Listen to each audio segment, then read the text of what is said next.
Hello, everyone. I'm Eric D'Souza, and you are joining me today for another episode of Crime Writers of Canada. We are sticking to the tradition and interviewing all of the members of Crime Writers of Canada that have been shortlisted for an Awards of Excellence. So now is the time for our annual discussion with my friend Marcelle Dubé. Hi, Marcelle. How are you today? Hi, Eric. It's good to see you again. It's good to see you too. I say it's our annual discussion because you almost every year get nominated for one of these awards. I'm very happy to be talking to you again about Chuck Berry's Missing, which was featured in Alfred Hitchcock's Mystery Magazine, and you were nominated for Best Crime Novella, sponsored by Carrick Publishing with a prize of $200. Um, well, this is at least as far as I know, the first time we've talked about you being for Novella. So congratulations. Thank you. A little bit about you. Marcelle Dubé writes mystery and speculative fiction novels and short stories, mostly. She grew up near Montreal after trying out a number of different provinces and living in the Yukon for 35 years. Now she lives in Alberta, which is much like the Yukon in many ways. Her short stories have appeared in a number of magazines and anthologies. She won the CWC Award of Excellence twice for short story writing in 2021 and 2024 for her stories Cold Wave and Reversion. Um, you told me that this story is part of the Estelle stories that are being published in Alfred Hitchcock and Ellery Queen magazine. How did that come about that you decided to write a story and also agreed to get them published in a series? None of my series are ever on purpose. I wrote the first story, The Mittens, which was published in Alfred Hitchcock in 2023. And it was, I liked her so much. I liked the main character so much. Her name is Estelle Martin, but everybody calls her Stella except herself. She always refers to herself as Estelle. And I liked her. She reminded me of an old boss I used to have. This woman was almost 6 feet tall. She always wore flats, and she strode through life like a galleon. I wanted to be her when I grew up. So that's how I made Estelle. But I made her crustier, brutally honest. Um, doesn't suffer fools gladly. Not an ounce of discretion in her. So you know, so I liked the character, and so I started writing another story, and apparently Alfred Hitchcock liked it and published it, and I also got an Estelle story published in um, uh, Thrill Ride magazine, the Betrayal issue.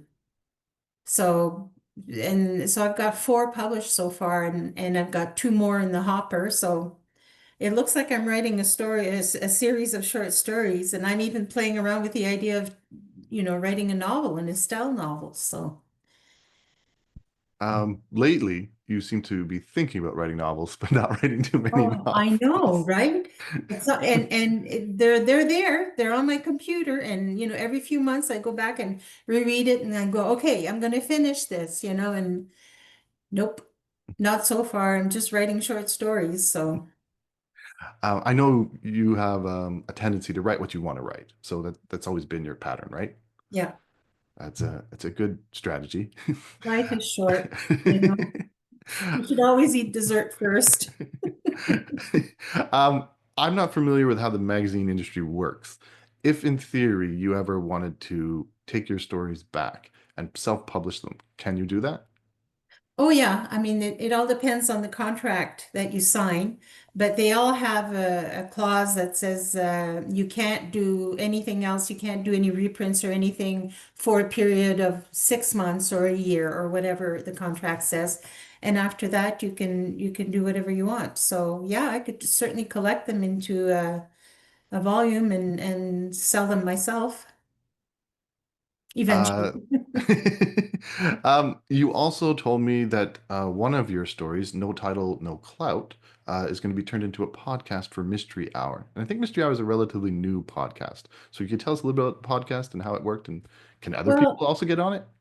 I'm not very familiar with it, except that Alfred Hitchcock Mystery Magazine and Ellery Queen Mystery Magazine are working with Mystery Hour, and I think it's Rabia Chowdhury who does the podcast. And I've heard a few of her podcasts where she reads the stories, and she's very good. So I'm very thrilled that they want to do my story, you know.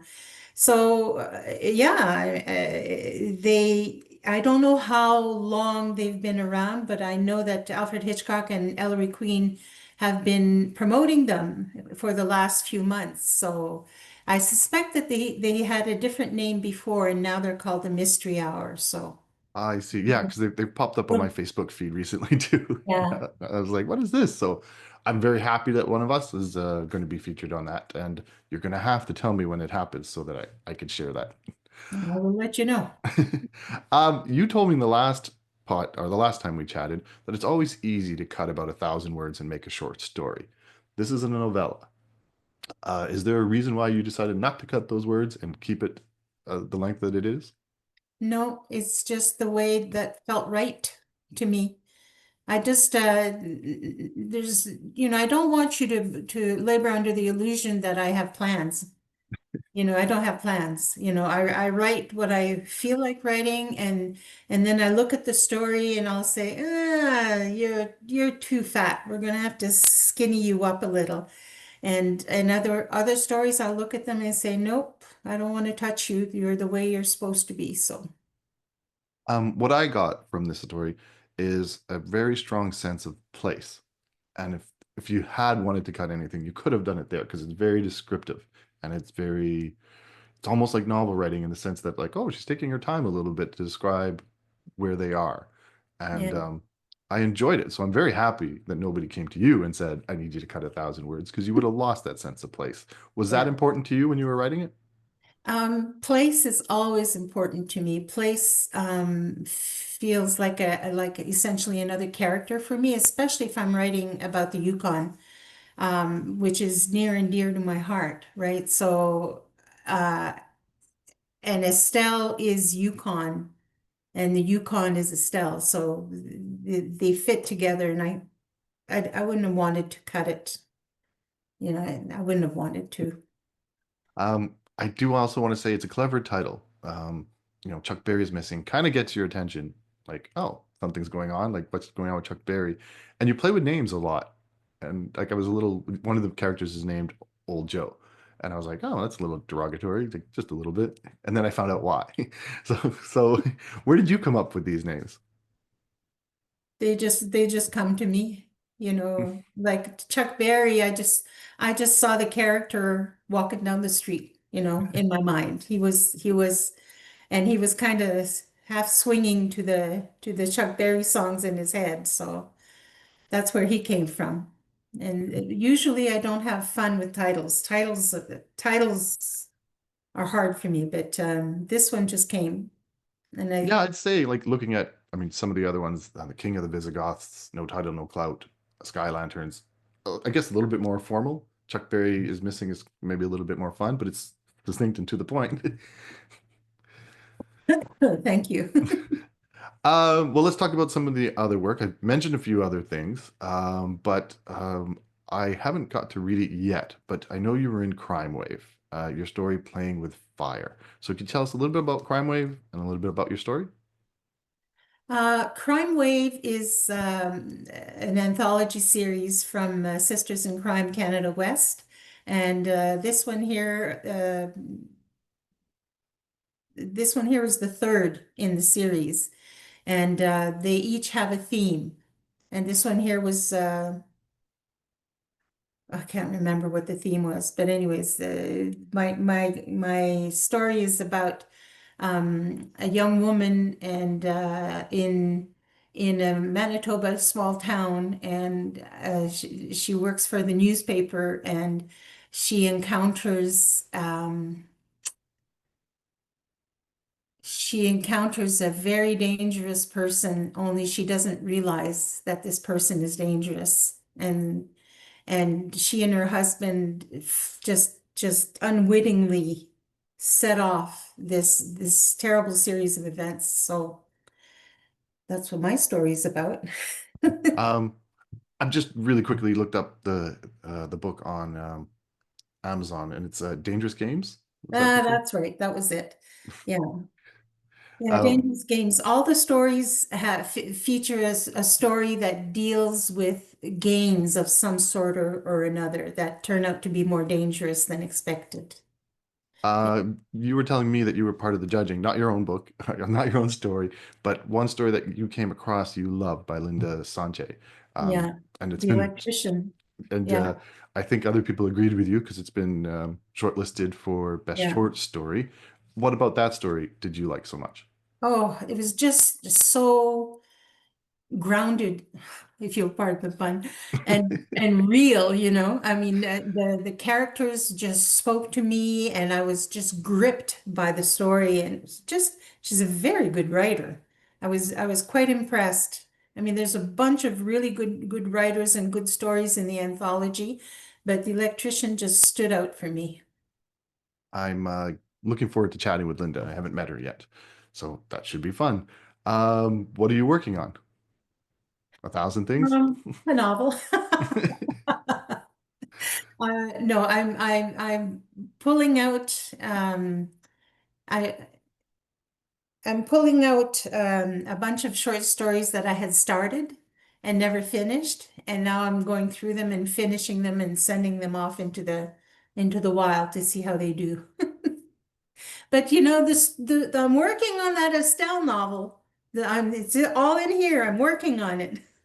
What about the third Ali Chronicles? Oh, I know. That one's actually partially written. I've got like 6,000 words in, and I've got an outline of where I want to end up, but I just can't get the oomph up to do it, you know?